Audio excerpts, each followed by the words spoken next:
la Bibliothèque nationale de France. Le cycle Les Visiteurs du Soir propose des rencontres avec les acteurs de la littérature pour la jeunesse. Cette séance invite Lucie Félix, autrice et illustratrice de livres pour les plus petits. Bonsoir à tous, nous sommes ravis de vous voir nombreux et nombreuses ce soir pour cette nouvelle séance des Visiteurs du Soir consacrée ce soir à Lucie Félix. Voilà. Bonjour. Donc Lucie Félix, autrice, illustratrice et bien plus encore, comme elle va nous le montrer ce soir. Depuis 2012, tu as publié 9 livres, ce qui paraît pas énorme, mais pas n'importe lesquels.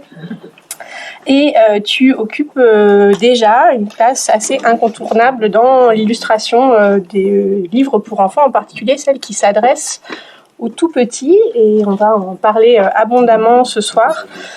En guise de portrait, en fait, j'ai fait simple, j'ai repris le portrait que tu as publié sur ton site internet, qui me paraissait assez...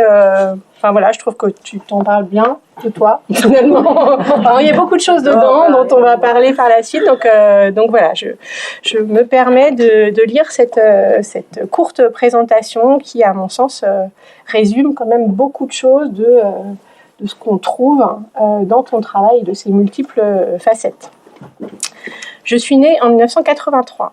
J'ai grandi dans un village minuscule, au milieu des montagnes. On a aperçu les vaches tout à l'heure. Voilà. Je vis près de Paris. Je conçois le livre comme un média d'une portée exceptionnelle. Et explorer ses possibilités m'amuse énormément. Mes livres sont des dispositifs expérimentaux, narratifs, poétiques, dont le petit lecteur est le personnage principal. Je les envisage en dialogue permanent avec d'autres pratiques artistiques, art plastique, écriture, scénographie, etc. Expositions, spectacles sont conçus avec l'idée d'apporter aux enfants des expériences très variées et cohérentes. Des moments privilégiés d'ateliers avec les enfants apportent également un souffle indispensable à mes recherches. Les jeux, l'enfance, sont au cœur de mon travail. Voilà, ça fait déjà beaucoup de choses. Est-ce que tu es toujours d'accord ? Oui, tout à fait. J'ai revu ça il n'y a pas si longtemps. J'ai mis à jour mon site. C'est à jour. Donc voilà, il me semble qu'il y a beaucoup de choses là-dedans dont on peut tirer les fils. On va essayer en tout cas de tirer certains de ces fils au cours de la séance de ce soir. Et on est parti sur l'idée qu'on allait en particulier explorer trois pistes quand on a préparé la séance ensemble. La question des formes du livre, de leur variété de formes, puisque tu fabriques des livres-objets qui prennent des aspects très très très variés, peut-être de plus en plus variés au fur et à mesure que le temps passe. La question du rapport à l'enfance, ça c'est quelque chose que tu énonces dans cet autoportrait qui paraît vraiment essentiel également à ton travail. Et puis le troisième aspect qui paraissait peut-être encore plus indispensable c'est l'expérimentation. Le côté recherche et développement qu'on trouve vraiment dans ce rapport au livre et à tout ce qui peut l'entourer autour. Donc voilà, ça va être nos 3 axes pour ce soir. On va essayer de se tenir au temps prévu. Enfin, il va falloir de toute façon parce que Corinne veille au grain.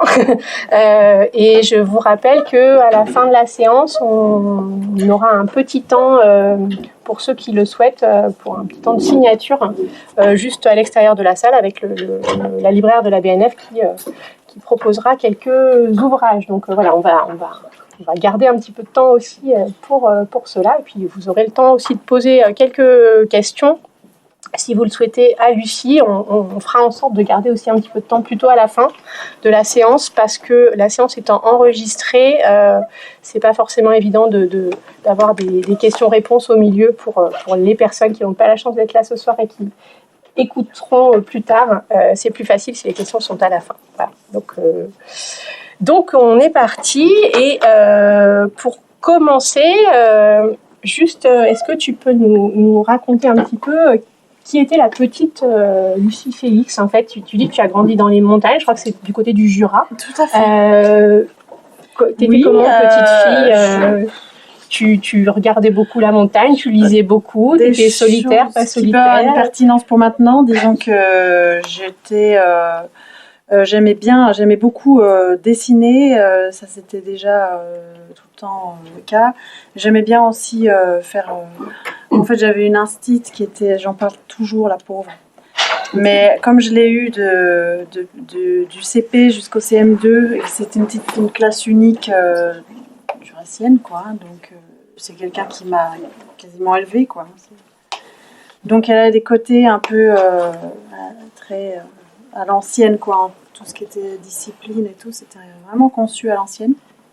Mais comme les choses sont jamais simples et que les gens sont pleins de contradictions, elle nous a beaucoup éveillés à tout ce qui était artistique. Donc, quand on faisait des trucs artistiques à l'école, c'était quand même du... Sérieux? Ouais. On allait dans la nature faire du fusain, on faisait de la poterie, on faisait du moulage, on faisait des émaux, parce qu'elle était copine avec la potière. On faisait beaucoup des choses très variées et toujours avec par contre, alors là, les livres pour les enfants, c'était pas son truc du tout, hein. C'était tout de suite la grande littérature, la grande poésie et compagnie. Donc c'est vrai que c'était pas très léger comme environnement scolaire, mais c'était c'est vrai, c'est quelque chose qui m'a beaucoup marqué. Donc oui, un autre détail que j'aime bien dire, c'est qu'on faisait la journée de la femme tous les 8. Donc voilà, c'est quelqu'un qui était engagé, qui était... Il y a toujours des défauts. Bonjour. Et il y a toujours des défauts à tout ça, hein. Mais maintenant, avec mes 40 ans, je commence à peser un peu tout ça. Et puis après, j'avais donc on était vraiment à la campagne, hein, donc c'était très libre. Et ça, c'est vrai que c'est quelque chose, quand je parle du jeu, pour moi c'était ça, c'était un espèce d'univers des possibles. On ouvrait la porte et on était dans la pampa, donc ça c'est vrai que c'est génial, quoi. Après, moi je dis pas que c'est la seule et unique manière de vivre son enfance et d'être heureux pendant son enfance, hein, mais voilà, clairement moi c'était quelque chose de très chouette d'être dehors, de faire un peu les 400 coups dans les buissons, quoi, avec des parents un peu 68 ans, donc pas du tout de contrôle, un peu limite, franchement, chaque fois je me dis n'importe quoi, avec des machettes, des trucs comme ça, quoi. Donc c'est vrai qu'il y avait... Vous avez survécu.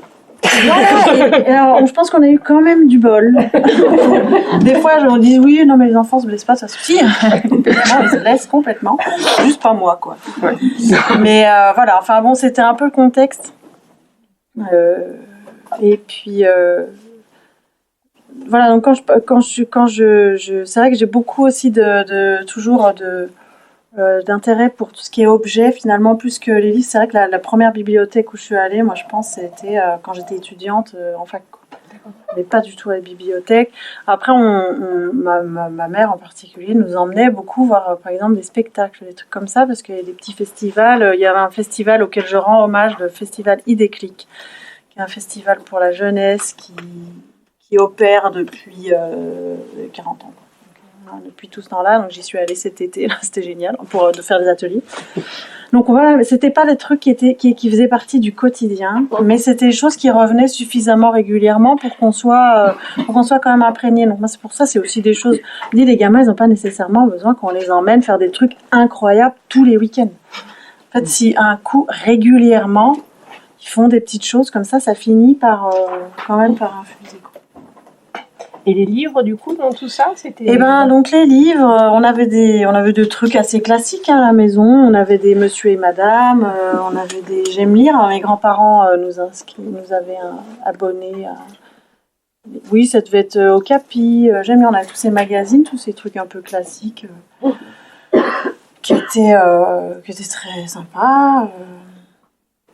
On n'avait pas rien, quoi. Hein. Mais pas la pointe. Moi, tous les livres là dont on va parler après, moi ça, je connaissais pas du tout. Ça, c'est plus tard. Ouais, c'était quand j'étais étudiante en art. Voilà, mais après, c'est vrai que franchement, il n'y avait pas de... Il y avait quelque part, c'était aussi rapport avec toutes ces choses tout à fait cool, quoi. Il n'y avait pas de pression, il n'y avait pas d'enjeu, quoi. Moi, je me souviens qu'on nous faisait découper des magazines, on découpait dans des vieux bouquins, il n'y avait pas de trucs, voilà. Tranquille. Les livres, machin, quoi.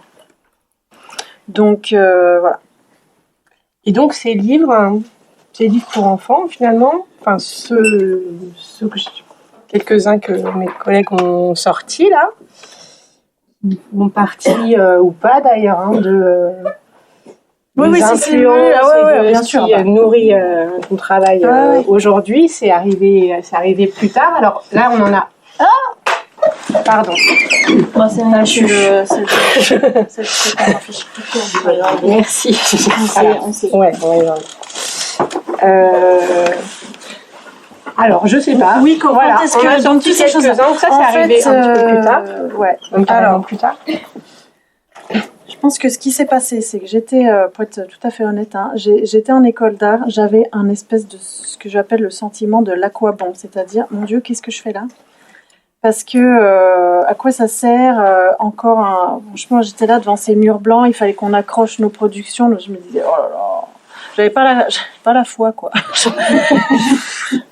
J'avais moyen la foi dans mes productions. Et je croyais que ça manquait je me disais, mais en fait, les gens vont s'en foutre, en fait. Et je pense que j'avais raison. Et donc, du coup, c'est vrai que c'était peut-être un peu ce côté très engagé dans l'éducation que j'ai reçue. Il y avait l'idée quand même qu'il faut un minimum à faire un effort pour intéresser les gens. Et c'est vrai que du coup, j'avais pas la foi. Et en fait, j'ai découvert le livre pour les enfants. Et je sais pas, je pense que j'ai perçu, je me suis dit, mais là, il y a un truc. Parce que je vais m'adresser à des gens, à des enfants. Il y aura vraiment un rapport très intime, très proche, parce que c'est vrai que les enfants vivent les choses de manière très personnelle. En fait, pour eux, il n'y a pas de filtre social, de ceci, de cela, quoi. On est tout de suite dans un rapport très, très individuel, très personnel. Donc, je le formulais pas du tout comme ça à l'époque, mais en fait, je me suis dit, mais c'est les enfants qui vont me sauver de ce sentiment d'aquabon.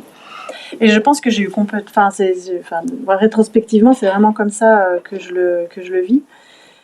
Et il y avait aussi le fait que donc ça, c'est le public à qui ça s'adressait, qui me paraissait juste. Et puis aussi le ton qui était employé, parce que voilà, quand on parle de... Moi, c'est donc là, Brigitte et Sabine ont réédité ce livre-là en français.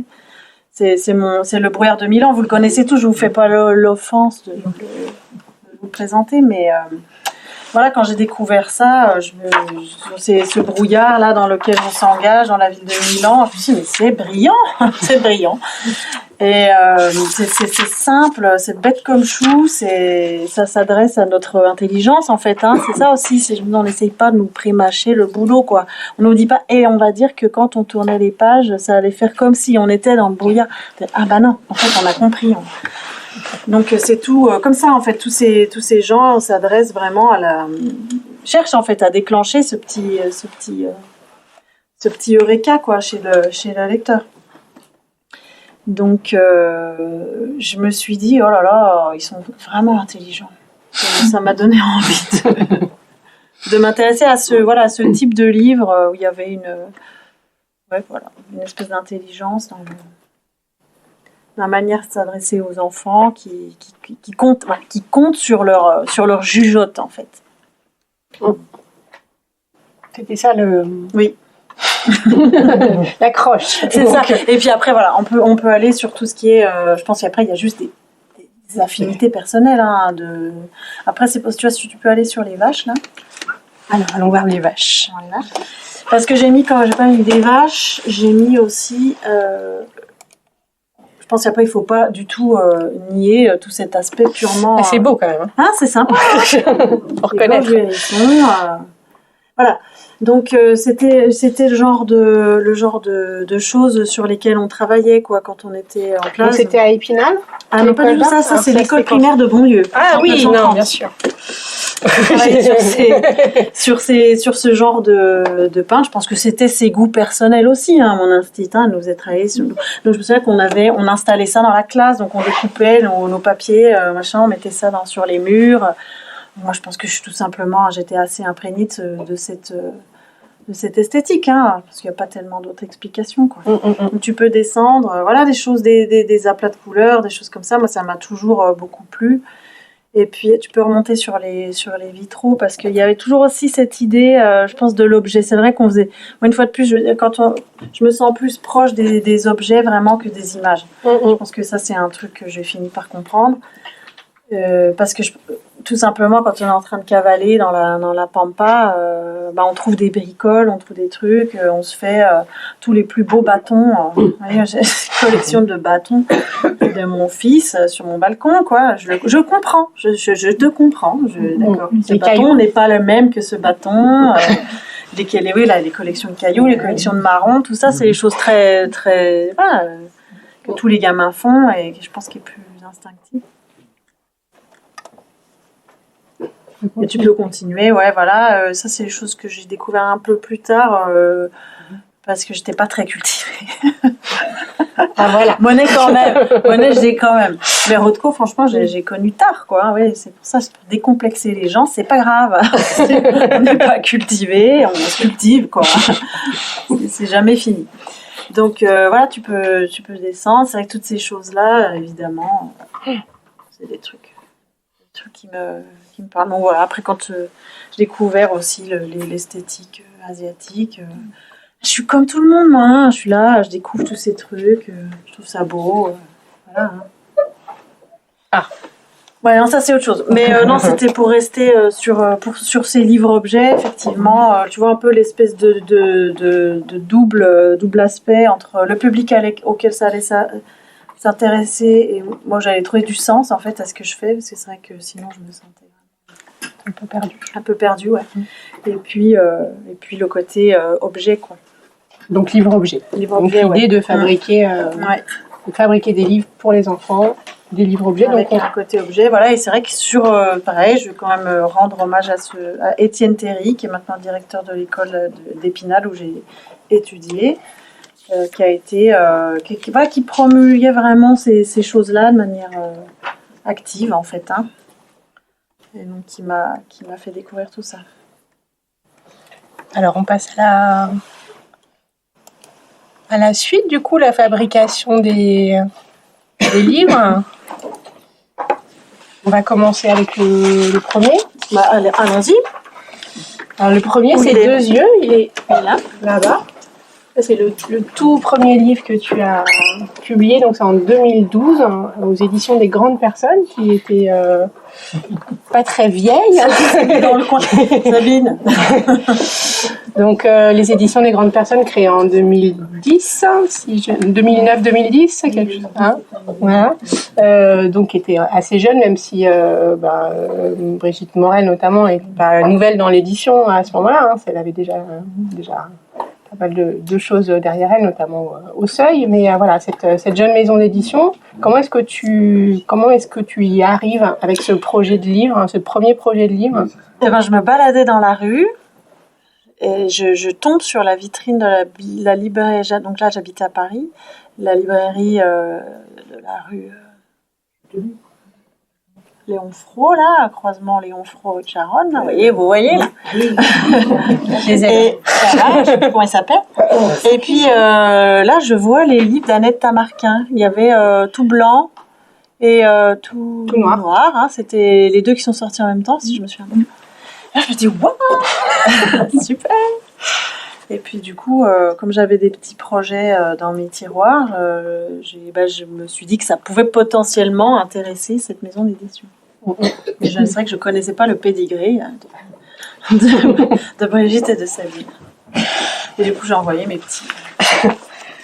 Alors, donc, il sort en 2012, Deux yeux, après pas mal de travail, je crois que c'était pas... Il n'est pas arrivé comme ça, tout fait, en fait. Donc, il y a eu quand même un long travail avec l'éditrice, pour le coup, pour arriver à cette forme-là, et puis à cet objet-là aussi, parce que il y a déjà dès ce premier livre ce sens de la fabrication hyper, qui est aussi une marque des grandes personnes pour le coup, mais qui est très très attentivement fabriqué. Le choix du papier déjà, on est sur une espèce de carton fort, mais c'est pas un tout carton. C'est un livre qui s'adresse aux petits, mais qui est pas un livre fragile. Il y a quand même une délicatesse de la page, tout en étant résistant. Donc ça déjà, c'est assez particulier. Et puis les couleurs. C'est pas non plus. C'était des Pantone, si je me souviens bien. Et donc, c'est un livre à découpe, pour commencer, avec des jeux de surprise. Là, on repense un petit peu au Little Eyes de Komagata, quand même. De toute façon, je suis toujours dans le... Je suis toujours dans une admiration toujours renouvelée pour Komagata. Donc, voilà. Je sortais de l'école... Donc voilà, j'étais très et je le suis toujours en fait, très influencée par. Moi, je dis ça comme une espèce de revendication dans le sens où je me dis voilà, il y a des gens qui créent quand même des sillons quoi.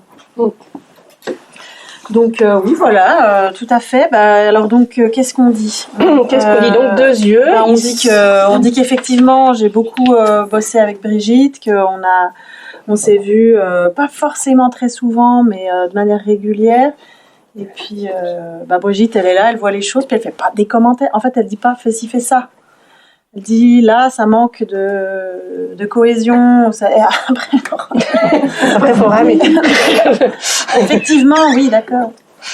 Donc oui, moi j'avais un peu d'appréhension, je pense, à raconter une histoire. Ça, c'est quelque chose que j'ai toujours.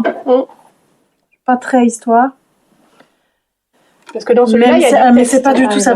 Quand je dis moi, je pas très histoire, ça veut pas dire que je dis qu'il faut pas des histoires. Je précise bien, c'est pas du tout mon propos, mais moi personnellement, je me sens pas embarquée là-dedans.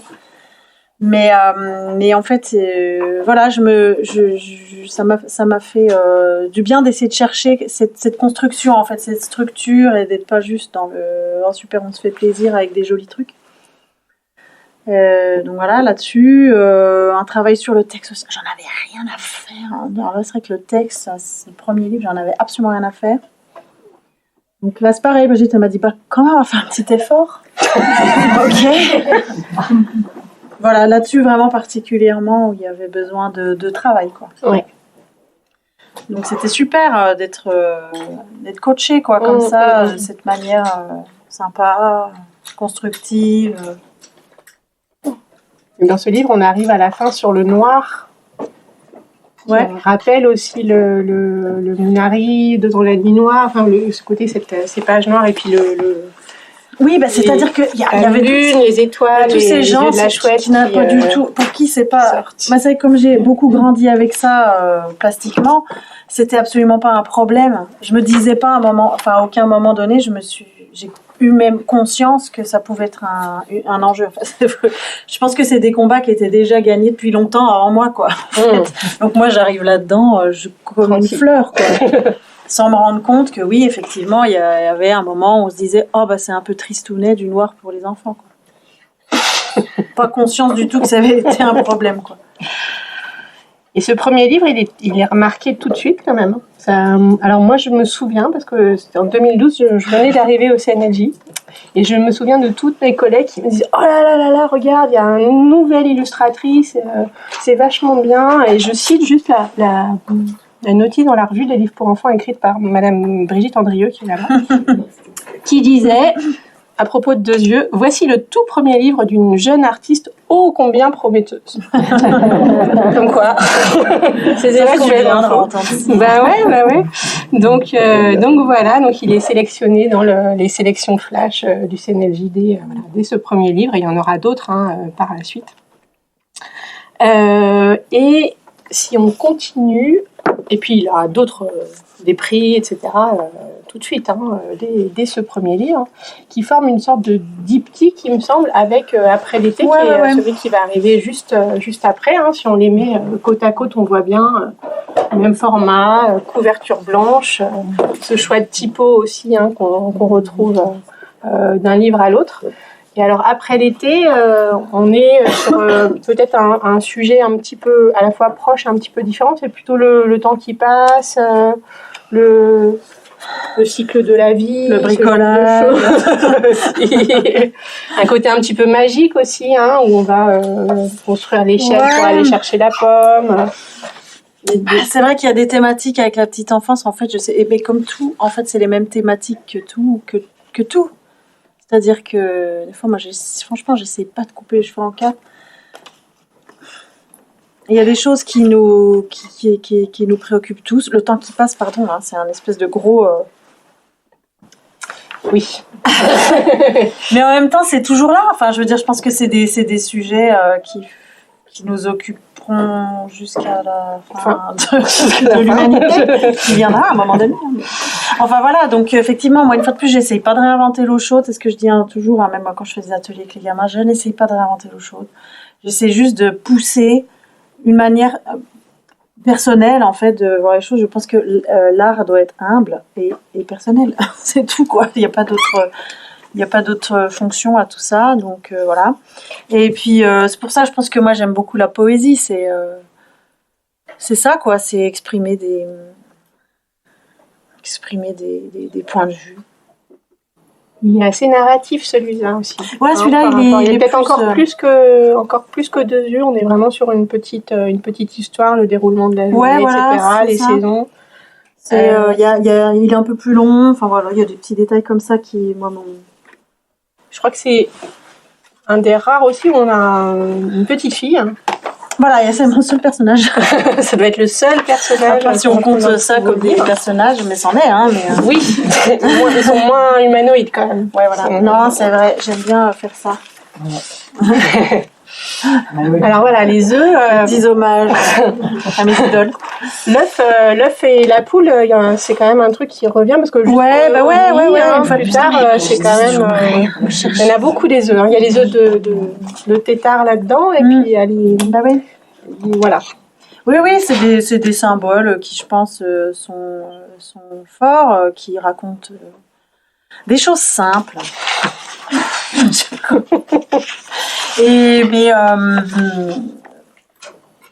Oui, et après, oui, effectivement, là, ce personnage, donc c'est pareil, moi, là,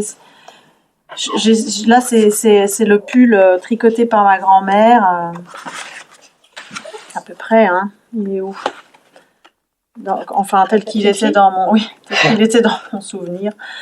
Oui, voilà, je me dis, on cherche, ce que je cherche, c'est très difficile de se positionner par rapport à des enfants. Moi, j'essaye pas de leur imposer ma vision des choses. Tout ce que je peux faire, c'est raconter une histoire personnelle. Si ça peut évoquer des choses personnelles à d'autres gens, tant mieux, parce qu'il y a, je crois quand même une certaine forme d'universalité dans pas mal de choses. Cette universalité, elle a plein de limites. Mais dans toutes ces limites, de temps en temps, il y a des petites étincelles de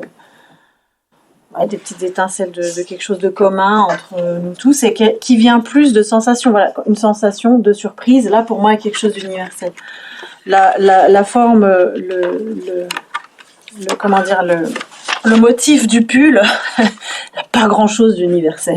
Là, on est dans le personnel pur et dur. Mais j'ai l'impression que pour être vrai, il faut être dans le personnel et dans l'individuel et qu'après, il faut faire le gros effort quand même de se mettre 2 secondes à la place de l'autre.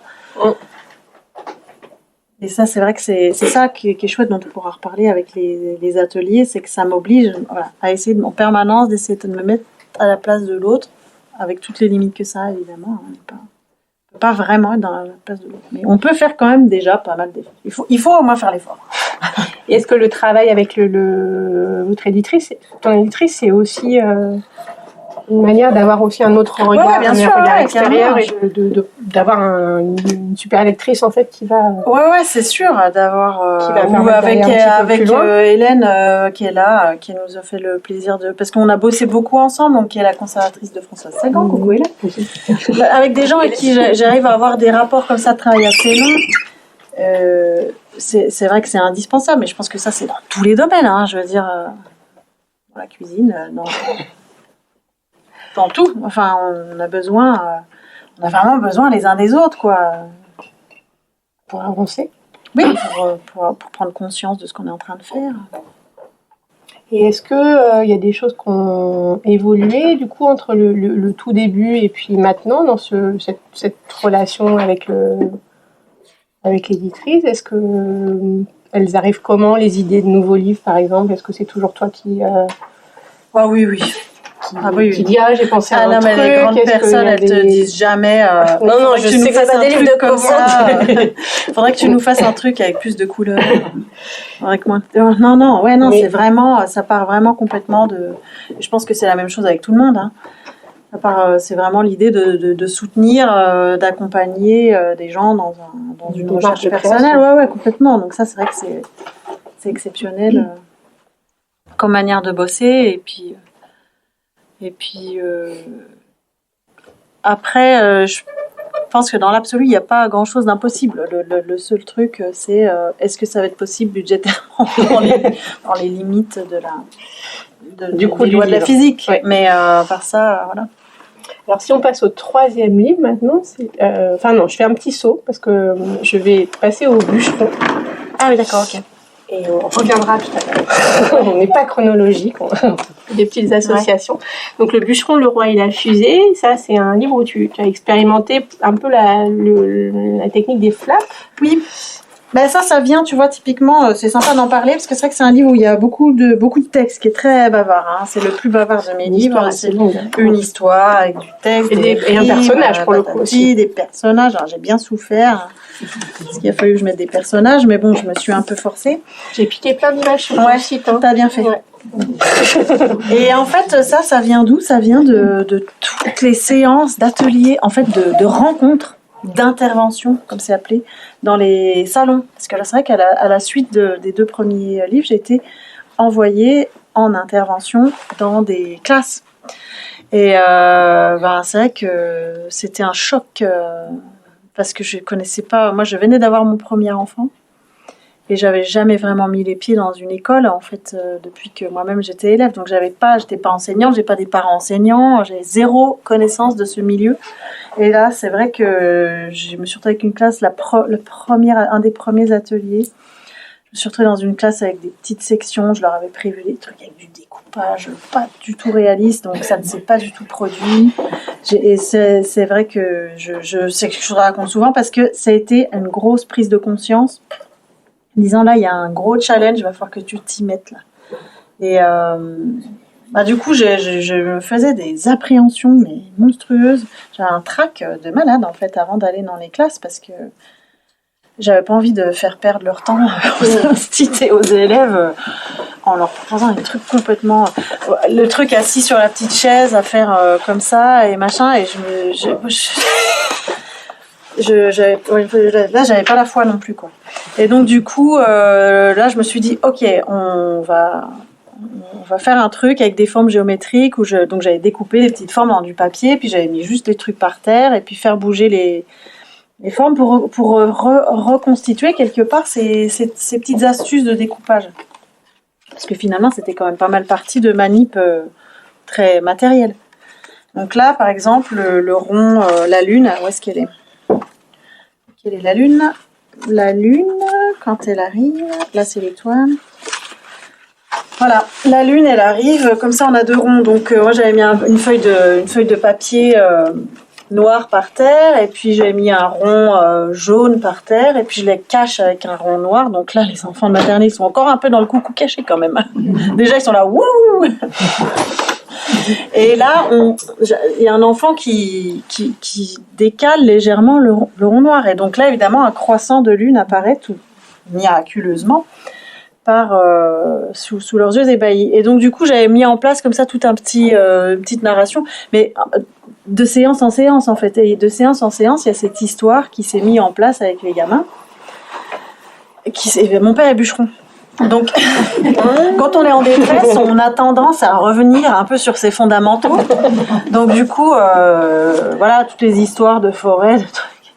Je me suis mise à raconter histoires de forêt, quoi.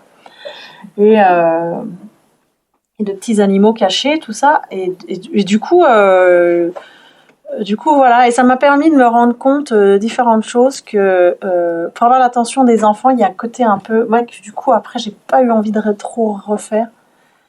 Que pour avoir l'attention d'une classe de gamins qui est un petit peu agitée, il faut faire peur un peu. Parce que là, dès qu'on fait peur, tout d'un coup, ils sont là, ils nous écoutent avec des grands yeux, ils sont et j'aimais pas trop faire ça. Je trouvais que c'était un peu manipulatoire.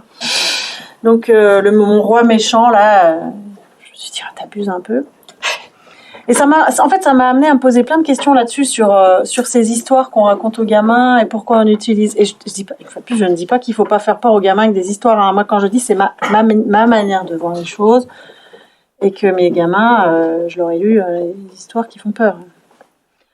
Mais voilà. En tout cas, dans une démarche, ça on pourra en reparler avec l'idée de l'esprit critique qui est toujours l'espèce d'obsession d'Espaïlen.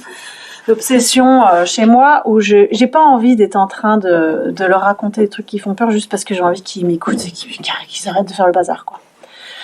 Et donc du coup voilà, c'est un livre donc cette histoire et s'étant mise en place petit à petit comme ça à base de triangles et de ronds et de carrés, je me disais c'est quand même sympa, je l'aimais bien, j'avais envie qu'il en reste quelque chose. Et donc voilà, du coup les flaps, tout ça permettait d'autres trucs en fait. Ça m'a permis d'utiliser ces flaps d'une manière qui moi m'amusait en fait de transformer. En fait, c'est l'enfant quand même qui actionne l'histoire, quoi, qui en bougeant les flaps fait avancer le récit. Si joue on se dit elle est où cette forêt, parce que là ça parle d'une forêt peuplée de merveilles. Elle est là, hein, il faut la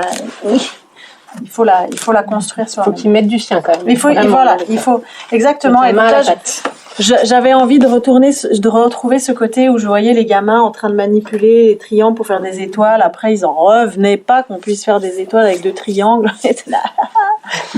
On se dit des fois, on arrive aussi facilement à les bluffer. C'est juste une question de mise en scène.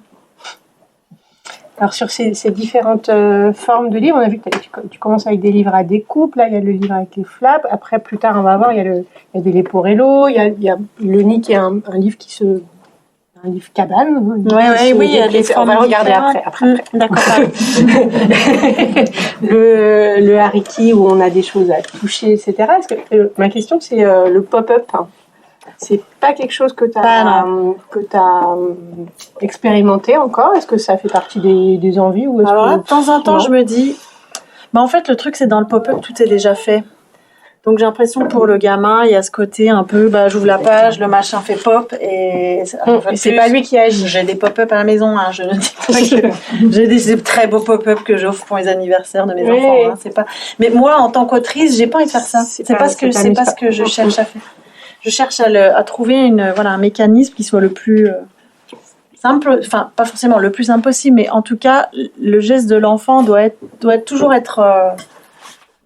En fait, il faut que l'enfant soit actif dans sa lecture. C'est ça. Faut pas qu'il se repose. Je me dis, moi j'adore avoir des livres avec des très belles illustrations, hyper détaillées. Pareil, moi je me souviens des trucs comme ça, des livres de contes offerts par ma grand-mère, par cet illustrateur dont j'ai complètement oublié le nom, mais très connu.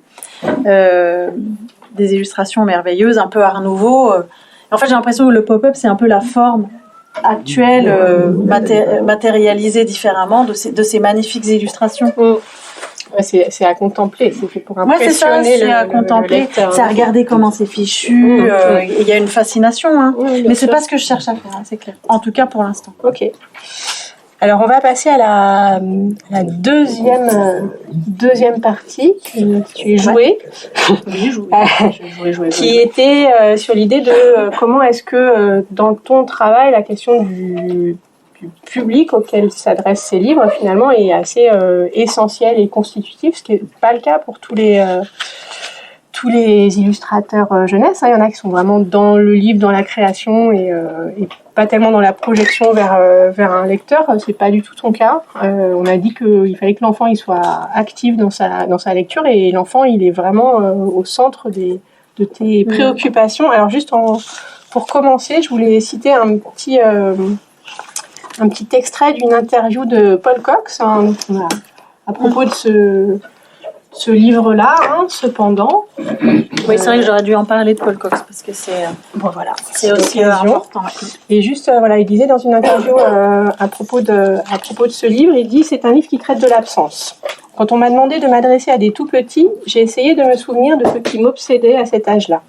Et le souvenir le plus fort que j'avais de mon enfance, c'était la difficulté de me représenter mes parents quand ils étaient absents le soir. Je ne savais pas ce qu'ils faisaient et cela m'angoissait. Alors, pour exorciser cette peur, mon livre donne une sorte de vision omnisciente de tout ce qui se passe dans le monde. » Donc, c'était en 2002 dans une interview à Télérama. Donc il y a cette question de la préoccupation de l'enfant, et ma question c'est, est-ce que cette préoccupation de l'enfant, toi quand tu fais des livres, ça passe par la tentative d'essayer de retrouver qui tu étais toi enfant, tes sensations d'enfant, alors sachant que s'adressant à des tout petits, c'est pas forcément évident de revenir, et je cite aussi juste quelqu'un d'autre dans cette idée-là, c'est Maurice Sendak, qui dit « J'apprends à aimer le bébé stupide qui existe en moi. Il ne faut pas frapper, cogner le bébé, mais l'éduquer calmement. » Alors lui, c'est plus dans une perspective psychanalytique, quand il parle du bébé stupide en lui, donc c'est encore autre chose. Je suis pas sûre de voir ce qu'il veut dire, mais il veut sûrement dire quelque chose. Il dit qu'il cherche à consoler finalement le bébé qu'il était quand il était petit, et qui avait des malheurs et des problèmes qui continue à essayer de régler. Bon, voilà, c'est encore. Mais voilà, est-ce que c'est ça? Est-ce que c'est essayer de retrouver cet enfant? Oui, comment on fait C'est vrai que moi je me remets très volontiers dans cet état d'esprit. En fait, pour moi, l'enfance, c'était, je pense, j'ai eu de la chance parce que j'ai eu une enfance super. Et c'est presque un espèce de petit paradis perdu, quoi. Donc vraiment de tout ce jeu, jouer, quoi. C'était vraiment ça. C'était le matin, les vacances commencent, hop, on va chercher les copains, on va dans la forêt et on revient pour manger, on met les pieds sous la table et on repart un quart d'heure plus tard et c'est reparti, et on jouait jusqu'à 10h du soir. Donc évidemment, ça laisse quand même des bons souvenirs. Donc après, faut se dire, bon, là c'est terminé. Et mais je pense que c'était un grand moment de ma vie, en fait, oui, c'est terminé. En fait, là c'est fini. Ouais. Et donc maintenant c'est toi la maman et tu vas faire ton taf en fait. Et du coup, je pense que ça a été, franchement, je dis ça en rigolant, mais je pense que quand on a une réalisation que maintenant c'est nous les adultes et que c'est à nous de s'occuper de ces petits enfants. Je dis en général tous les enfants. En fait, moi c'est une question de responsabilité qui m'est tombée sur le coin de la figure en ayant des enfants et aussi en allant dans les classes. Et donc évidemment il n'y a pas la légèreté qu'on peut avoir en se disant oh super, je me remets dans ma posture d'enfant. Moi, j'essaye de l'avoir parce que je me souviens de ce que c'est d'être un enfant et que c'est très léger, et c'est très gai, et c'est plein d'enthousiasme et de curiosité. C'est aussi assez dramatique parfois, mais ça, si vous voulez, j'ai envie de dire, ça, c'est les parents qui vont gérer ça, quoi. Moi, c'est pas mon... c'est aussi un truc souvent que je me dis quand je suis dans des classes, j'ai pas envie d'empiéter sur le rôle des parents. Je suis pas là pour éduquer leurs gamins. Je suis là pour proposer des choses qui peuvent éventuellement avoir un intérêt pour un enfant. C'est quoi alors cette responsabilité? Donc ça revient beaucoup à l'idée de l'esprit critique. Je veux dire, allez, j'embraye direct. Non, mais c'est vrai que c'est des sujets qui sont qui sont à la fois lourds et légers. Mais on a vécu il y a pas très longtemps une affaire quand même assez dramatique qui était l'affaire Matzneff. Et moi, ça a été une affaire qui était un choc assez énorme en fait pour moi parce que ça touche à des choses que j'ai qui concernent beaucoup de gens.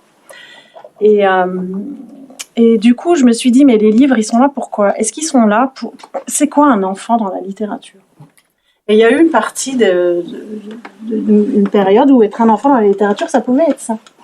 Ça pouvait être un enfant qui est utilisé, utilisé vraiment dans tous les sens du terme, en termes littéraires, en termes réels. Donc, c'est pas pour donner un côté hyper dramatique à tout ça. Hein. Je veux dire, c'est un aspect de ces choses. Mais moi, je me suis dit, j'arrive dans le milieu du livre, et je m'adresse à des enfants. Et je veux m'adresser à eux dans toute la vulnérabilité, en fait, qui est la leur. Et de respecter cette vulnérabilité en tant qu'adulte. Mmh. Et donc, c'est pour ça que je prends quand même énormément de pincettes, bien souvent peut-être trop. Hein. Je veux dire, c'est vrai que j'ai du mal à représenter des personnages, j'ai du mal à aller dans des histoires, parce que je veux que ce soit eux qui mènent leur vie. Que ce soit eux qui prennent en main tout ça et qui soient le plus possible entre de bonnes mains, quoi. C'est un peu confus, hein, mais c'est vrai que c'est des sujets qui sont assez intimes. Je veux dire, quand on discute avec beaucoup de gens qui travaillent avec l'enfance, des gens qui travaillent avec des gens vulnérables, quels qu'ils soient, bien souvent, il y a très souvent une histoire personnelle assez... Moi, c'est souvent quand je discute avec des assistantes maternelles, on parle d'enfance, et il y a bien souvent très vite des larmes, en fait. Il y a très vite des choses très, très fortes. Et donc, je pense que oui, les gens qui s'intéressent à l'enfance, bien souvent, ont des intentions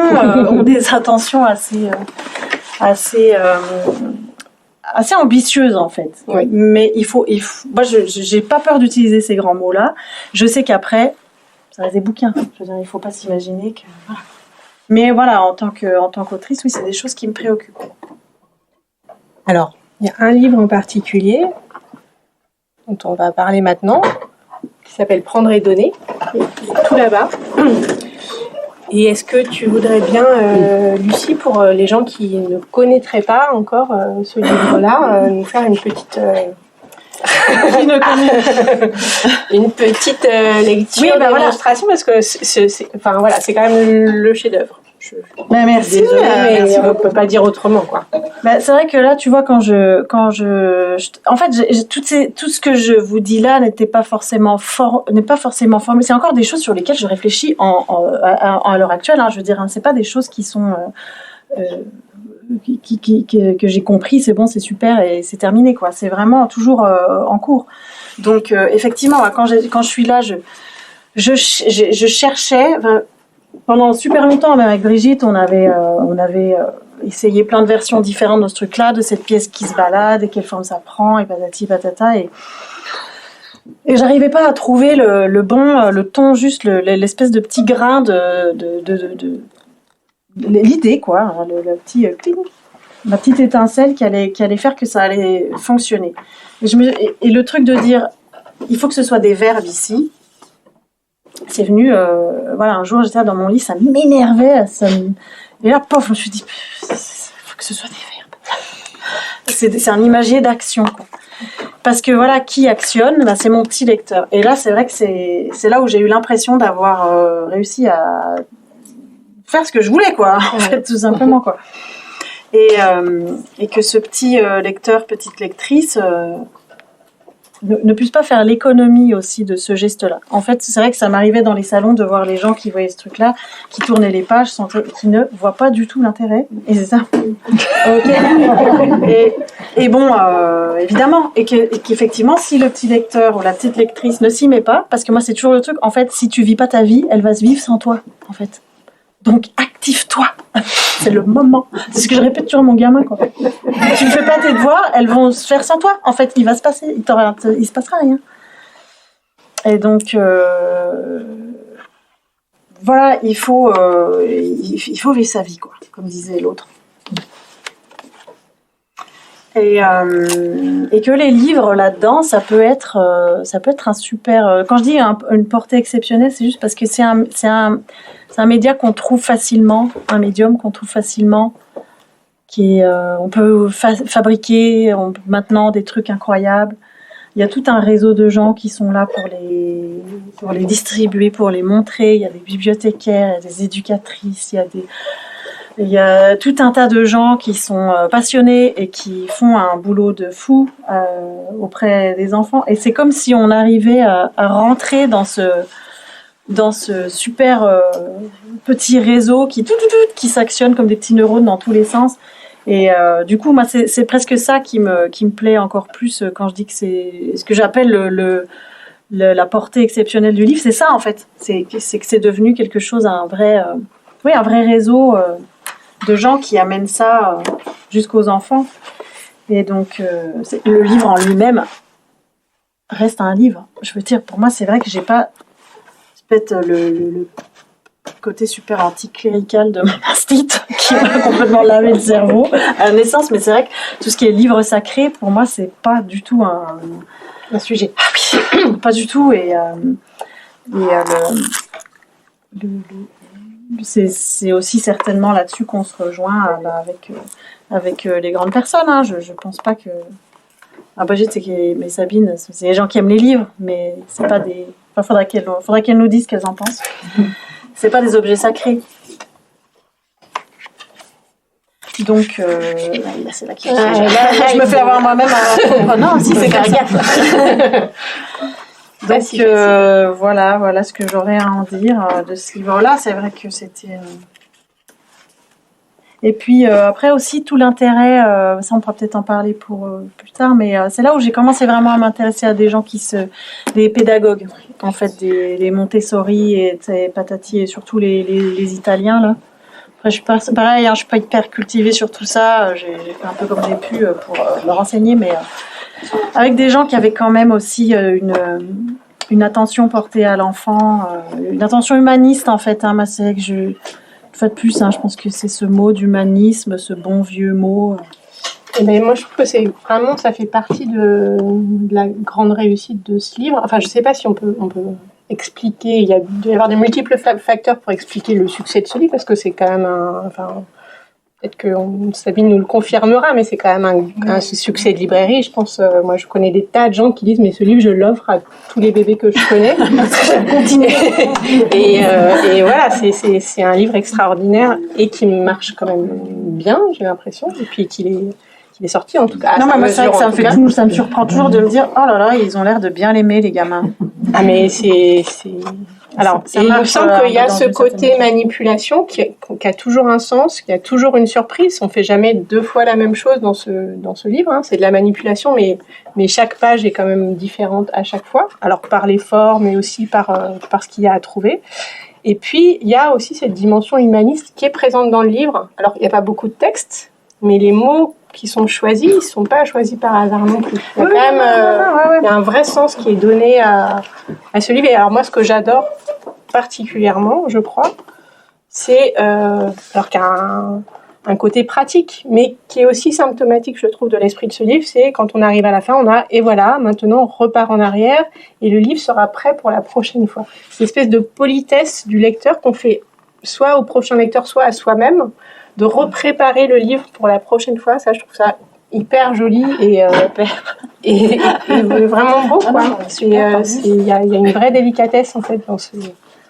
Oui, c'est vrai que c'est un mot que j'aurais dû, que j'utilise pas beaucoup, je sais pas pourquoi, mais oui, c'est ça, c'est d'avoir une certaine délicatesse les uns pour les autres. Des mots, mais voilà, une fois de plus, j'utilise des grands mots, mais utilisons-les, quoi, bon sang. Le respect, la considération pour l'autre, tout ça, quoi. Merde, quoi. Allons-y. Ouais. Et alors, on peut faire il y a un petit écho quand même avec Poème en jaune, qui lui est tout récent, c'est 2022, mais même s'il est différent, bien entendu, de Prendre et Donner, on retrouve quand même le petit rond qui va circuler dans le livre aussi, mais cette fois, lui, il se promène en fait. Il y a une sorte de toujours un œuf. C'est le faux plat. Le faux plat qui revient. Et il y a une espèce de légèreté dans ce livre-là, parce qu'il virevolte dans tout le livre, le petit rond jaune, il va vraiment se promener et avancer comme dans une espèce de tunnel ou de chemin à travers le livre. Donc c'est réinventé, en fait, encore une fois. Là, c'est plus du puzzle à encastrer, c'est encore autre chose cette fois. Un œuf. Ouais, c'est pareil. J'ai un peu souffert pour arriver à pondre ce livre, si je peux dire. Mais en fait, c'était juste des accidents de parcours dans ce que j'avais envie de faire, qui en fait, c'est beaucoup mieux ce truc. Cette erreur est mieux que ce que j'avais prévu de faire. Et donc c'est vrai que ça passe beaucoup par des maquettes. En plus j'étais en Angleterre, c'est là, donc j'envoyais par courrier comme au bon vieux temps des missives à Brigitte pour essayer des maquettes. J'ai essayé plein de trucs, des bof. Bref, en gros, j'avais prévu, je sais pas si ça vous intéresse, mais j'avais prévu des espèces de petites routes, vraiment là. Donc, il y avait des routes qui étaient... Au début, c'était censé être un livre à tirettes comme celui-là. Et je me suis dit, en fait, pourquoi attacher finalement cette forme, pourquoi continuer de l'attacher à cette page? C'est juste très, très relou. C'est sympa, mais en fait, ce serait tellement mieux. Je dis, t'as déjà fait un peu de liberté. Pourquoi t'as déjà fait des pièces détachées? Pourquoi revenir à ça? Quel dommage. Donc là, je me suis dit, on arrête toutes les tirettes. Et puis, une fois que la forme était libérée, et ben par accident, je me suis retrouvée avec une page qui était percée que j'allais faire pour la page d'après, et la coller avec une autre page. Et normalement, le trou était censé se reboucher. Puis là, je me suis dit, mais quel dommage de boucher ce trou. Comme le truc, si ça pouvait passer à travers, ce serait bien. Donc en fait, voilà, c'est vraiment en faisant que les choses sont arrivées. Et là, je me suis dit, on va y arriver. Et après, il a fallu se débarrasser encore de cette histoire de le faire passer dans une roue. Je me suis dit, pourquoi en fait la forme après doit être à la même forme? On s'en fiche, ça peut être autre chose, ça peut être complètement différent. Donc à chaque fois, c'est d'arriver à lâcher sur des idées qui marchent pas, quoi. Et puis après j'aime aussi vraiment cette idée de flexibilité, c'est-à-dire que on utilise dans les ateliers, on verra certainement quelques photos que j'ai amenées, mais un objet qui sert le plus. Enfin, hier on avait Grégoire Borges qui était à Françoise Sagan, donc on a parlé un peu de tout ça. Donc c'est un psychologue qui spécialise du développement. Et qui donc pas toujours dans mon obsession de l'esprit critique, il travaille sur la métacognition, donc on discutait qu'est-ce que c'est l'esprit critique en fait quand on regarde ça de manière scientifique, c'est d'avoir une certaine flexibilité cérébrale, de ne pas être trop arc-bouté sur ses positions de base, d'être capable de dire je prends un peu de hauteur, voilà. Et donc c'est vrai que toutes ces choses-là, moi, m'intéressent. Comment proposer très humblement des petites choses qui peuvent permettre aux gamins, en fait, le petit rond, au début, il est ça, et après, il est autre chose, et il est encore autre chose, et il peut repasser à autre chose, et puis on va lui faire passer par plein de formes différentes, mais en tout, ça raconte quand même quelque chose. Donc, il y avait aussi cette idée derrière. Ça donne une idée aussi de l'ouverture des choix possibles. Et oui, et puis pareil, c'est quoi la créativité? C'est quoi? C'est pas, on veut toujours, parce que c'est vrai que les grands mots, c'est très bien, mais à un moment donné, il faut aussi quand même s'y coller et se dire, en fait, comment on fait réellement? C'est pour ça que je continue et que j'aime bien faire des ateliers, et que j'ai pas envie de laisser tomber cet aspect-là. C'est que, à un moment donné, il faut y aller. Vas-y, toi, tu dis qu'il faut que les enfants soient créatifs et tu critiques les enseignants et gna. Vas-y, si t'es si maligne. Et des fois, on voit bien que c'est quand même compliqué, quoi. Enfin, je veux dire, il faut aussi se rendre compte de la réalité. Et d'arriver à proposer vraiment des choses très concrètes. Et alors, dans le genre expérimentation, on va en parler après, mais aussi voilà. Ce livre-là qui est très particulier aussi dans ta production, parce que pour le coup, graphiquement, c'est complètement autre chose. Rien à voir. Ouais, je me suis fait un peu plaisir. Donc là, l'idée, ça vient d'où? Eh ben ça vient. Alors ça, c'est un peu le livre pour mon fils, quand même, mon fils aîné. Je me dis merci à Raoul. Là, on est en 2015, on est revenu. Ouais, voilà. Donc je l'emmenais à la bibliothèque comme une bonne maman, et puis on écoutait les histoires, et puis je voyais les bibliothécaires qui étaient comme ça, qui étaient un peu crispés, et que c'était pas pratique. Je me suis dit, ce serait pratique si on pouvait déjà. C'est pour ça que, franchement, c'était juste ça au début. Je me disais, ce serait drôle. S'il y avait le texte à l'envers là-haut, et qu'on pouvait juste raconter l'histoire, et on pouvait. Et puis après, il y avait aussi l'idée que c'était des observations que j'avais fait avec mon fils et qu'on m'avait déjà, j'avais discuté avec d'autres gens que l'enfant a un petit peu du mal à comprendre. C'était le même personnage qui, sur les illustrations, en fait, par exemple, là, en l'occurrence, c'était Marmouzet. Marmouzet qui était représenté à différents endroits sur la double page, mais mon fils, il pensait que c'était plusieurs Marmouzets. Il disait un autre. Je disais non. Marmouzet a mis sa salopette. C'est juste ça. C'est pas un autre Marmouzet avec une salopette. Et donc, du coup, je m'étais vue en train de faire le petit mouvement. Là, regarde, il a marché, il est allé là. Donc, je me suis dit, tiens, ça peut être sympa pour les tout petits, pour qu'ils comprennent quelque chose, en fait, on leur dit. Parce que, comme je me disais, à l'autre, c'est le même personnage. En fait, quoi. Ouais, c'est ça. Je m'étais rendu compte à quel point ils comprenaient rien du tout à l'histoire, quoi. Et ça peut aider pour qu'ils comprennent un peu mieux. Et c'est vrai que quand on essaie d'y réfléchir un petit peu, c'est pas si évident que ça que un personnage qu'on va retrouver là, c'est le même en fait. Un gros concept c'est en fait. Une construction de mental, qui n'est pas évidente mais qui l'est pas. Moi, le truc dont j'avais pris conscience, c'était ça. Et c'est ça qui est vachement intéressant quand je dis se mettre à la place de l'autre. Pour moi, c'est juste ça en fait, c'est de se dire est-ce qu'il comprend ce que je suis en train de lui dire déjà. En fait, une étoile dans le ciel, ça ne ressemble pas à ça du tout. Donc quand on leur dit oh la belle étoile, il faut qu'ils apprennent que c'est une étoile ça. Donc il faut ils apprennent à 15 000 à l'heure plein de choses. Une capacité d'abstraction en réalité. Ouais voilà, donc alors qu'ils ont complètement, hein.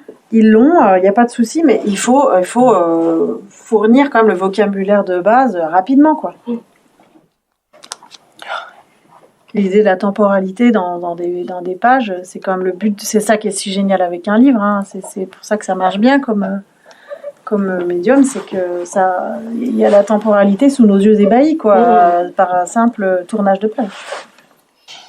Alors j'avance un peu parce que je vois que le temps passe et qu'on a encore notre dernière partie expérimentée. Alors juste en passant, je rappelle que cet intérêt que tu as quand même toujours pour le public des tout petits, c'est quand même toujours là-dedans que tu te déplace. Pour l'instant, c'est vrai, j'aime bien. La couverture de la petite brochure première page des 100 livres pour les tout petits édité par le CNLJ avec le ministère de la Culture. Donc ça, c'est le nid qui était sur l'édition de l'année dernière. Donc on a le nid là-bas.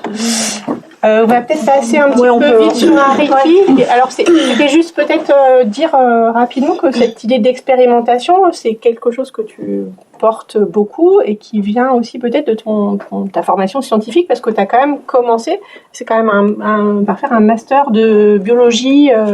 Ça fait c'est pas j'en rien suis quand très même. Fière, très fière de mon gros très diplôme. Impressionnant. C'est très impressionnant. Biologie de l'évolution. Bah ouais. Et tu faisais non mais c'était super. Donc tu veux dire en quoi ça, c'est quoi les alors rapidement oui, parce que non j'en fais pas. Donc c'est les sciences qui étudient l'évolution de la vie. Donc ça va être ça peut être tout un tas de domaines différents. Il peut y avoir ça de l'observer au niveau moléculaire, au niveau génétique, au niveau anatomique. Donc il y a des spécialistes un peu des différentes domaines qui travaillent et comment qui essaient de faire des arbres généalogiques en fait. Comment t'es passé de là au livre pour enfants? C'est un peu bon.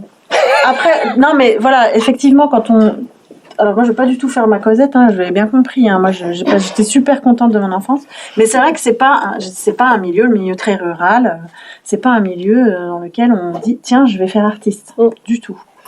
Donc je me disais pas du tout ça. Et je me disais, je vais plutôt faire prof de bio. Donc du coup, j'étais un peu partie pour ça, quoi. Et puis, quand même, mes parents étant tout à fait chouettes et ouverts, écoute, puis à un moment donné, j'ai dit, écoute, tu te démerdes, vas-y, fais ton truc. Donc, j'avais envie, je pense, de faire un truc artistique. Au final, et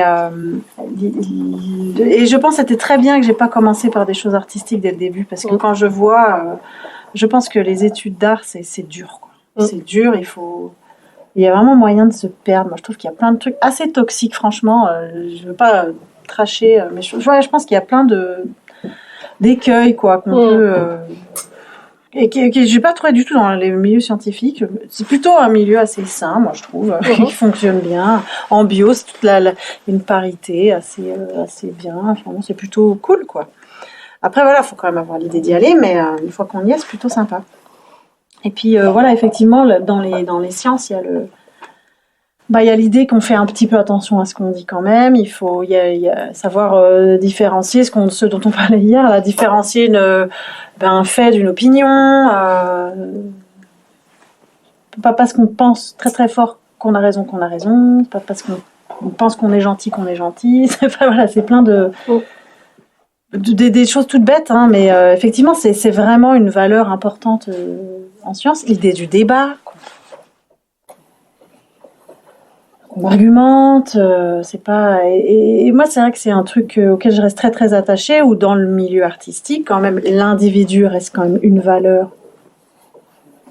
L'individu avec du talent prend l'autorité et on se retrouve avec des Depardieu et des je ne sais quoi. Voilà, et c'est pas étonnant. Moi, je n'ai jamais entendu parler de l'équivalent de Depardieu au muséum. Vous voyez ce que je veux dire ? Il n'y a pas quoi. Je pense qu'il y a quand même un truc sain dans le fonctionnement de la science qui je trouve qu'on a intérêt à s'en emparer, quoi.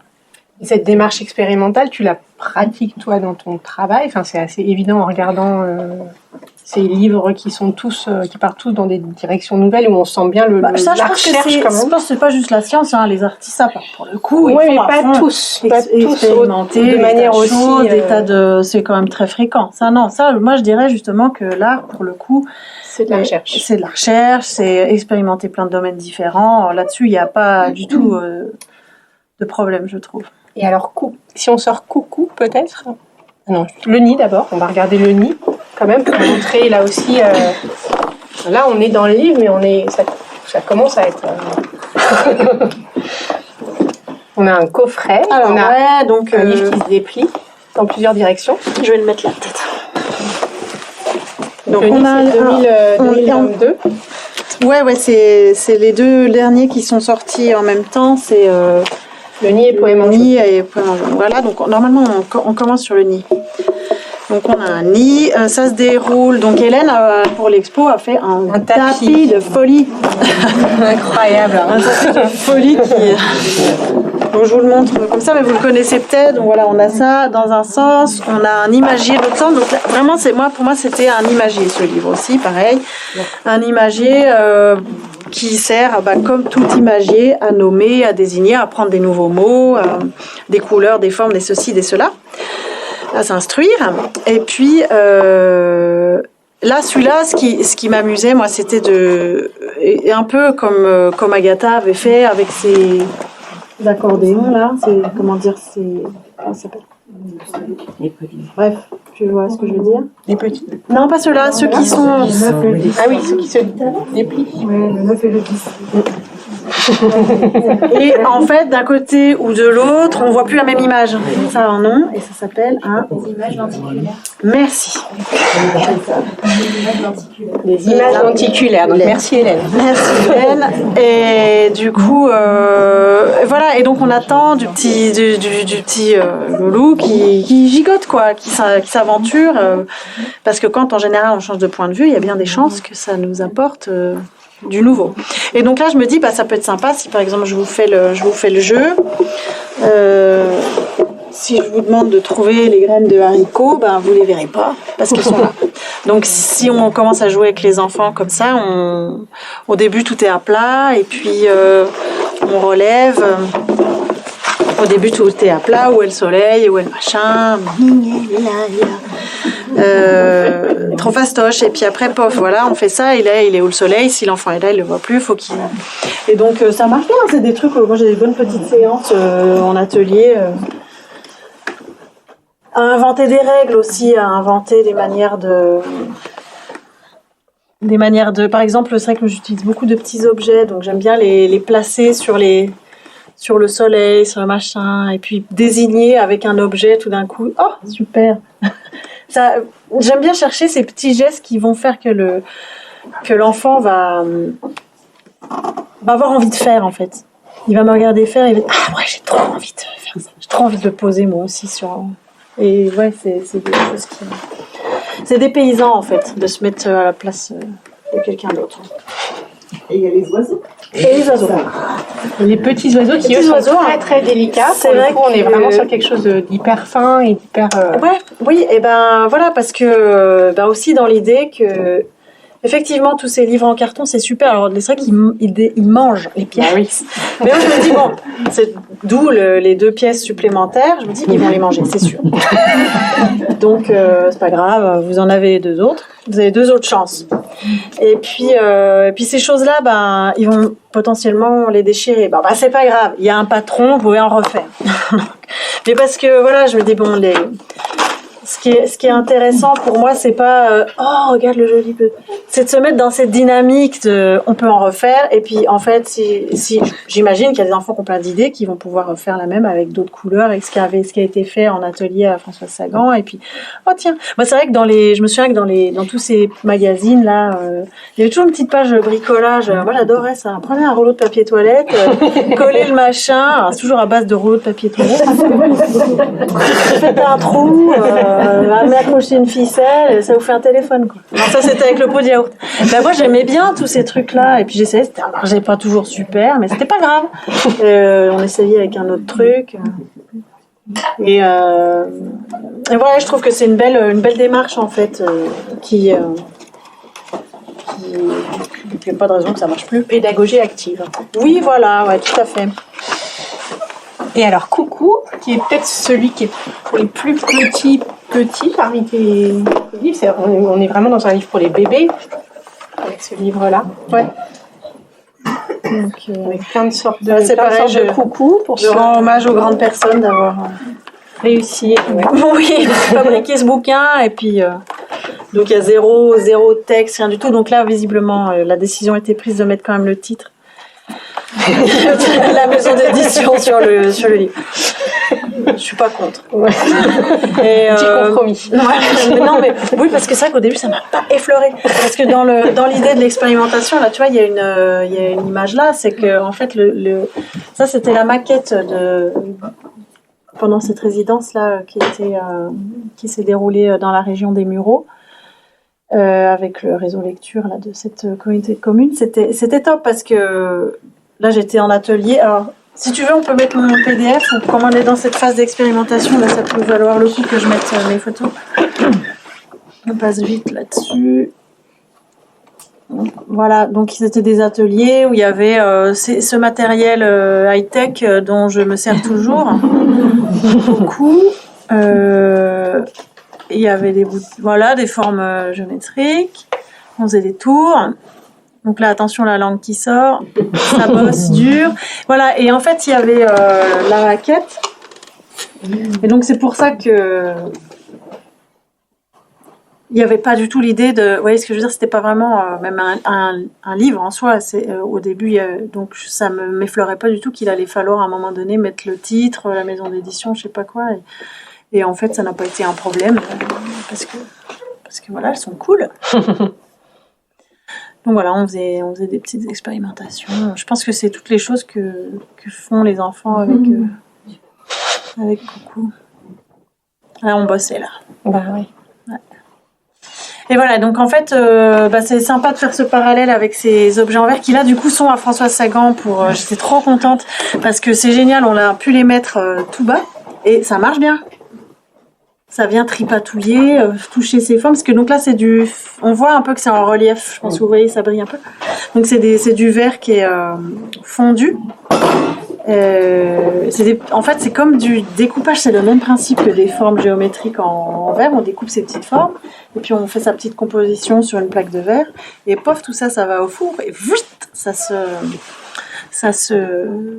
scinde. Et donc c'est vrai que ça c'était un projet que au moment où je faisais la maquette de Coucou, j'étais en train de réfléchir à ce truc-là. Je me dis ça peut être vraiment top quoi pour les petits. Ça me paraissait particulièrement rigolo. Il y a vraiment du relief. Il y a des puis bon le verre voilà il y a des couleurs. Voilà ça c'est là où ils sont à Sagan et c'est vrai que on voit souvent quand même des gamins les tripoter quoi. Il y en a qui traversent en roulant pour... Ah oui, c'est vrai, c'est ça que tu... Alors, Coucou, ça a donné lieu aussi à un spectacle. Oui. Je pense que oui, voilà, il est là. donc qui a été monté avec le centre de création pour l'enfance de Tinqueux. Voilà, donc c'est Matéia Viziac Petit que je salue aussi bien bas parce que c'est quelqu'un de génial qui a monté. Bon, donc là, elle a quitté le centre de création pour l'enfance pour voler de ses Propres ailes. Oui, enfin, c'était déjà elle qui volait déjà. Hein, elle était vraiment très active. Enfin, c'est elle qui menait le truc d'une main de maître. Donc, elle est slovène, c'est pour ça qu'on est à Ljubljana. Là, elle a monté un partenariat avec un théâtre en Slovénie. Et l'idée, c'était de récupérer le matos des ateliers de cette résidence. Donc, il y a les tubes, il y a des œufs en bois. Et là, elle m'a demandé de faire un support visuel, si possible un peu comme un livre. Donc on est parti, c'est ça qui est génial aussi de travailler avec des gens comme ça, c'est qu'on part à l'aventure complète. On s'est un mois avant le début du spectacle, on n'était pas bien sûr comment ça allait finir. Et donc voilà, en fait, ce grand livre, je pense que vous voyez, c'est à peu près la même composition que le nid. En fait, il a commencé comme ça parce qu'il fallait pouvoir déployer des éléments visuels facilement et les recentrer facilement aussi pour pas que Au début, moi, j'avais proposé des grands morceaux qui se baladaient comme ça. Puis je me dis, c'est le bazar. Les comédiens peuvent pas passer leur temps à ramasser tout ça. Est-ce qu'on monte le petit extrait vidéo ? Voilà, parce que là, du coup, en fait, l'idée, au début, c'était qu'ils puissent se planquer. Vas-y, monte le petit cache-cache. Alors, que je le retrouve. Il est sur le bureau, je pense. Ah ouais. Excusez-moi. Alors.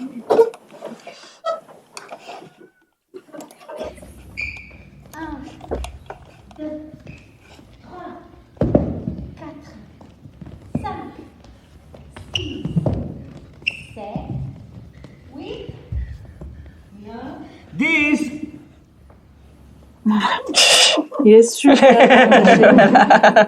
On ne va pas le trouver. Non, alors là. Et du coup, puis Matéia, c'est quelqu'un qui est... Moi, j'adore le clown.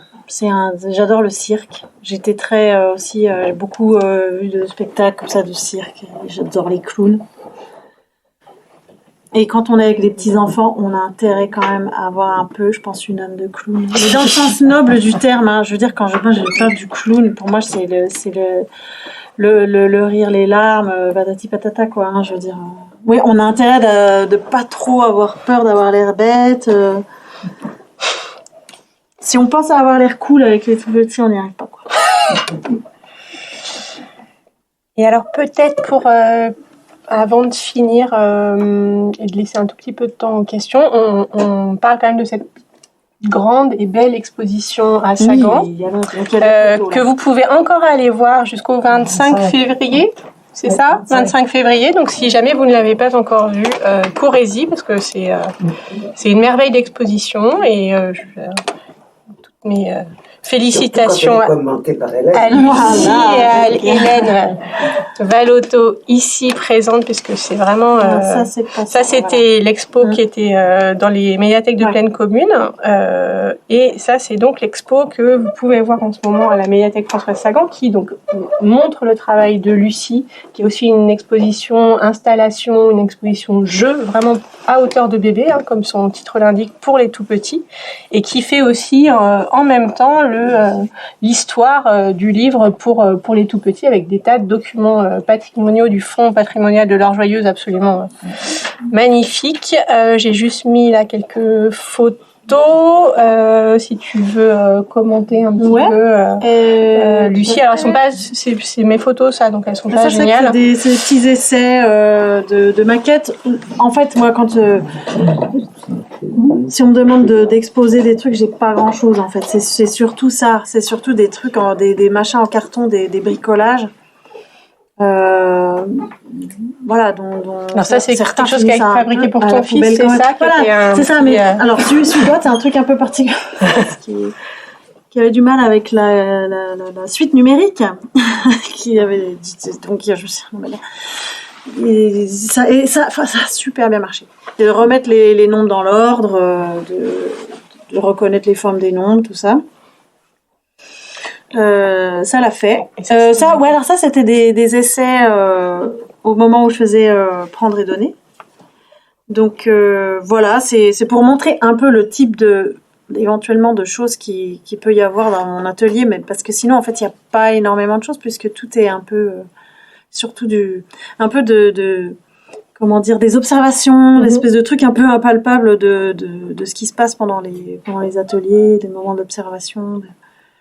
Et tout ce qui est production de dessin, tout ça, je dessine un peu, tu vois, pour moi, mais c'est pas du tout des trucs qui ont un intérêt professionnel. Alors ça, c'était pour montrer un peu les petits panneaux qui sont dans l'exposition. Simple, clair. Pour expliquer comment ça marche. Voilà, petit déroulé, bien clair. J'ai repris là aussi. Et puis là, on voit les objets aussi. Il y a des tas de choses si tu veux, manipuler. Si tu vas sur mon PDF, j'ai des photos un peu plus... un peu meilleures, peut-être. Un peu plus proches. Oui, c'est... Alors... Voilà, donc ça, c'était la maquette de nuit avec mon fils, qui fait une démo. Il fait très bien le mannequin. Ça, c'est donc ça, c'est l'atelier qui est, par exemple, tu vois, c'est des mises en place d'ateliers. Donc des fois, c'est tout bien, tout nickel. Des fois, c'est un peu à base de... Mais voilà, pour moi, c'est très important. Oui, c'est ça, je mets des photos un peu Herbignac, Tokyo, Paris. Je me souviens plus où c'est. Voilà, mais des photos qui montrent un petit peu à quoi ça ressemble, une espèce de joyeux bazar d'atelier, mais qui commence quand même dans des conditions assez clean.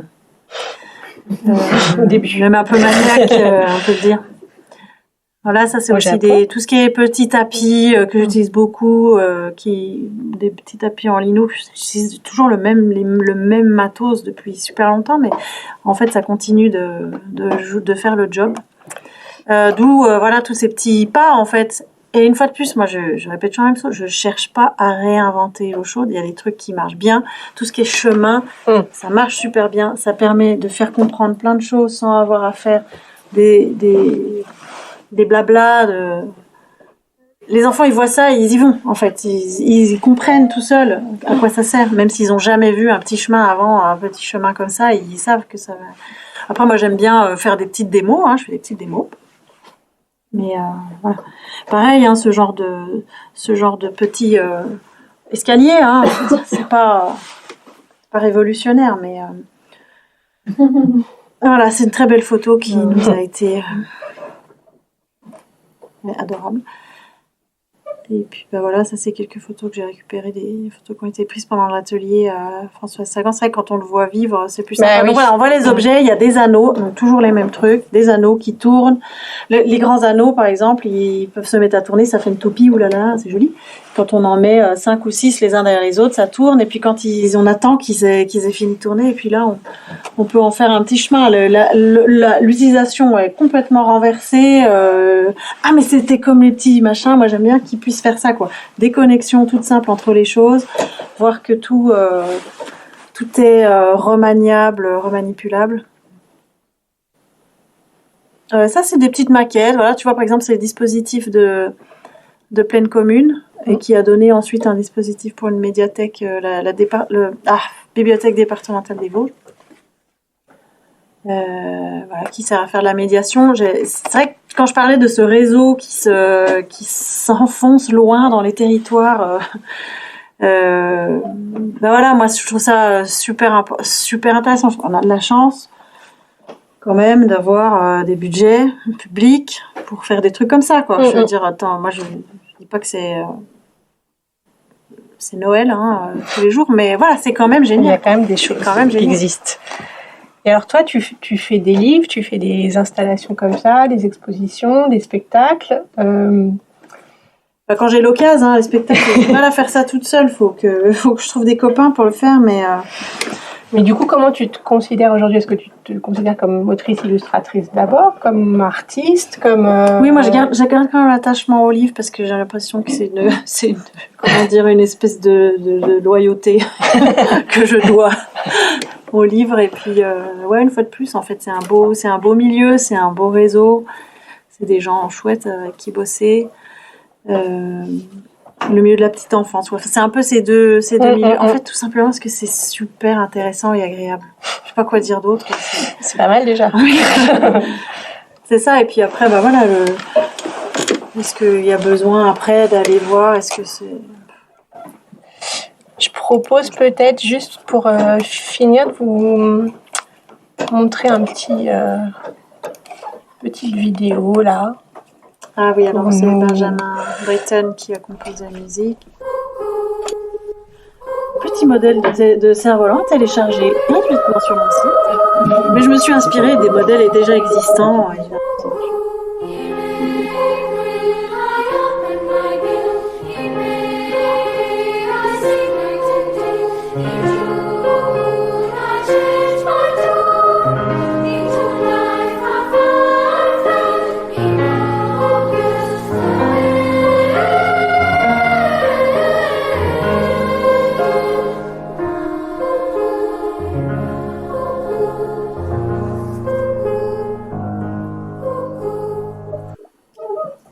C'est joli. C'est joli.